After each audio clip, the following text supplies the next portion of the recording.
என்ன சொன்னே? உன் கண்ணுக்கு தெரிஞ்ச கட்டைகளை மட்டும் எரிச்சிட்டு போ.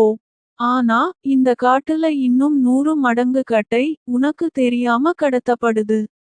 அதை வெட்டினது யாருன்னு உனக்கு தெரியுமா? கவுண்டர் ஏளனமாக கேட்டார். அப்போது இருட்டில் இருந்து ஒரு குரல் வந்தது. நான் தான். அது வீரப்பன். இப்போது அவனுக்கு வயது 11ஐ தாண்டி 12ஐ தொட்டிருந்தது. அவனது கையில் ஒரு பெரிய கூரான கோடாரி மின்னியது.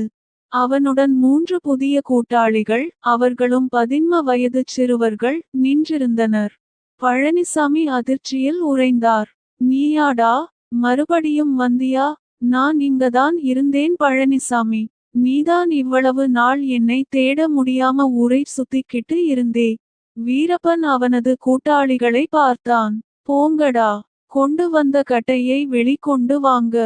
அவர்கள் ஓடிச் சென்று ஒரு பெரிய சந்தன கட்டையை தூக்கிக் கொண்டு வந்தனர். அது சுமார் 100 கிலோ எடையிருக்கும். பழனிசாமி சிரித்தார். சின்ன பயலே, உனக்கெல்லாம் இந்த கட்டையை வெட்டத் தெரியும். ஆனா இதை தூக்கிட்டு போக தெரியுமா? வீரப்பனின் கண்களில் ஒரு மின்சாரம் பாய்ந்தது. நான் ஒருத்தனால தூக்க முடியாட்டினா என்ன? எங்க 4 பேரால் தூக்க முடியாதா? நாங்க சந்தனத்தை வெட்டும்போது தனியாவே இருக்கலாம்.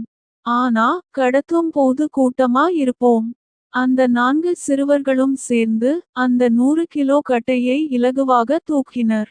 கவுண்டர் கூட கண்களைச் சுருக்கிக் கொண்டு பார்த்தார். அந்த வயதில் இவர்களுக்குள் இருக்கும் வேகம் அவருக்கு பிரமிப்பை கொடுத்தது. அவர்களை தடுக்க நினைத்த பழனிசாமி தனது துப்பாக்கியை எடுக்க முயன்றார். கீழே போடு பழனிசாமி. கவுண்டர் எச்சரித்தார். பழனிசாமி கவுண்டரை பார்த்தார். நீங்க